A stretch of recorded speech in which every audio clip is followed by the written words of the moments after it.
අයිබෝවන් මේ ඔබ එකතු වෙලා ඉන්නේ වැලිගොඩ ප්‍රාදේශ සභාවේ YouTube channel එකත් එක්ක. අපි අලුතින්ම පටන් ගත්ත වැඩසටහනක් තමයි මේ. අපි මේ වැඩසටහනේදී ප්‍රාදේශ සභාවකින් සිදු කරන සේවාවන් පිළිබඳව ඔබව දැනුවත් කරන්න සූදානම්. අපි මුලින්ම පටන් ගන්න හදන්නේ වීථි රේඛා කියන්නේ මොනවාද කියලා. අපි අද බලමු වීථි රේඛාවක් කියන්නේ මොනවාද? ඒකට නෛතික බලය ලැබෙන්නේ කොහොමද? වීථි රේඛාවක් ගන්න අවශ්‍ය වෙන දේවල් මොනවාද කියලා. වීථි රේඛාවක් සම්බන්ධයෙන් නෛතික බලය ලැබෙන්නේ 1987 අංක 15 දරන ප්‍රාදේශ සභා පනතේ. ප්‍රාදේශ සභාවක් ක්‍රියාත්මක වීමේදී නෛතික බලය සම්පූර්ණයෙන්ම ලැබලා දීලා තියෙන්නේ මේ ප්‍රාදේශ සභා පනත. වීථි රේඛා සම්බන්ධයෙන් 1987 අංක 15 දරන ප්‍රාදේශ සභා පනතේ 49 අයන්න වගන්තියෙන් තමයි බලය තියෙන්නේ. ඒ වගේම 1915 අංක 19 දරන නිවාස හා නගර සංවර්ධන ආඥා පනතිනුත් වීථි රේඛා සම්බන්ධ නෛතික බලය ලැබිලා තියෙනවා. අපි දැන් බලමු වීථි රේඛාවක් කියන්නේ මොකක්ද කියලා.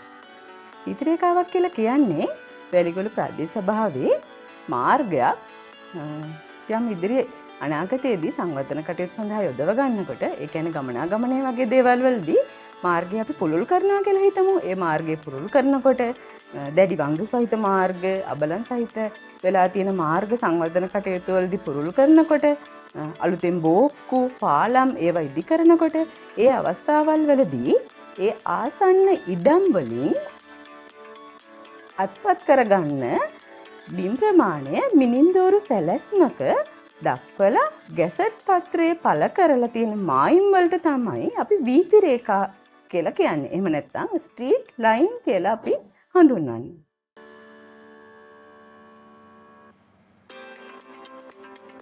අපි ඊළඟට බලමු නොපරවා ගැනීමේ සහතිකයක් කියන්නේ මොකක්ද කියලා. සරල අදහස ගත්තොත් නොපවරා ගැනීම. ඒ කියන්නේ පවරා ගන්නේ නැහැයි කියන එක.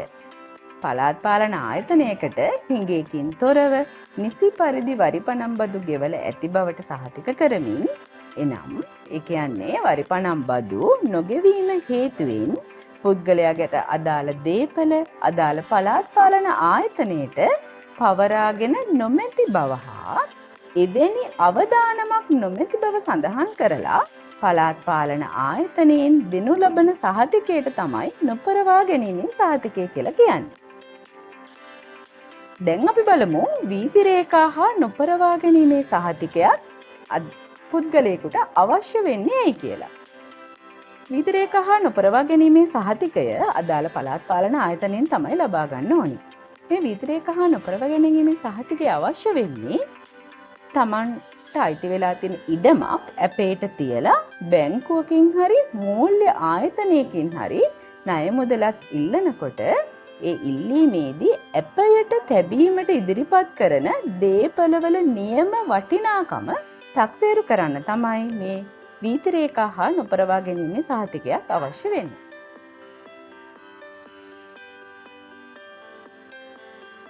අපි මෙච්චර වෙලා කතා කරේ වීථි රේඛා සහතිකයට නෛතික බලය තියෙන්නේ කොහොමද? වීථි රේඛා සහතිකයක් කියන්නේ මොනවාද? නොපරවා ගැනීමේ සහතිකයක් කියන්නේ මොකක්ද? ඒක අවශ්‍ය වෙන්නේ ඇයි කියලා. අපි දැන් බලමු වීථි රේඛා හා නොපරවා ගැනීමේ සහතිකයක් ලබා ගන්න ඔබ විසින් කළ යුතු දේ මොනවාද කියලා. ඔබ විසින් ඉදිරිපත් කළ යුතු ලියකියවිලි මොනවාද කියලා.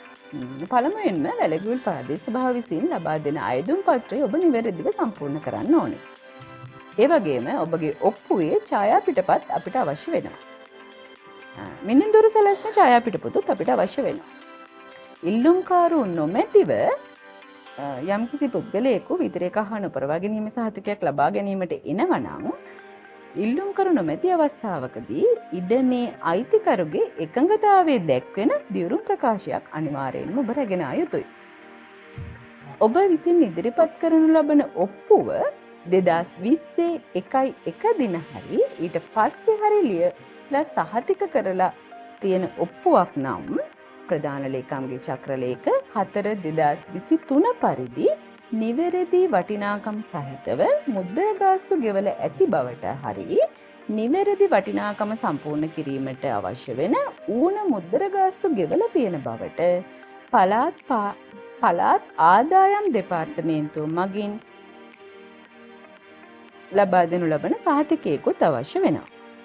මෙලෙස ඉදිරිපත් කරන ලද සහතික ඔප්පුවල පිටපත් ආදී සියල්ලම ලියකියවිලි නිවැරදි බවට පරීක්ෂා කිරීමෙන් අනතුරුව අපි ඔබට වීථි රේඛා සහතිකය හා නොපරවා ගැනීමේ සහතිකය නිකුත් කිරීමට බලාපොරොත්තු වෙනවා.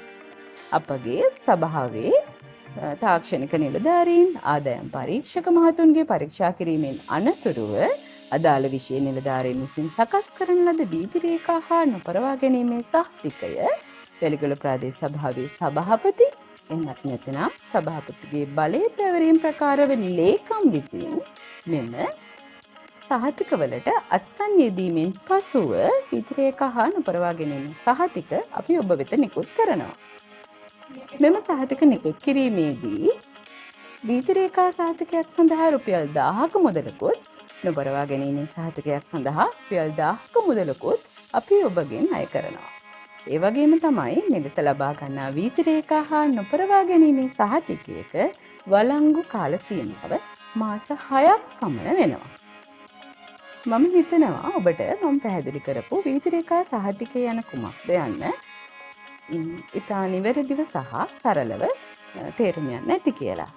මේ වගේම නැවතත් අපේ ප්‍රාදේශ සභාවෙන් සිදු කරනු ලබන සේවාවන් සම්බන්ධව ඔබ දැනුවත් කිරීම සඳහා නැවත අවස්ථාවක අපි ඔබ හා එක්වීමට බලාපොරොත්තු වෙනවා. මෙතෙක් වේලා මා සමග රැඳී සිටි ඔබට ස්තුතියි. මම වැලිගොඩ ප්‍රාදේශ සභාවේ සංවර්ධන නිලධාරී DMS ඉන්දසිරි. ස්තුතියි.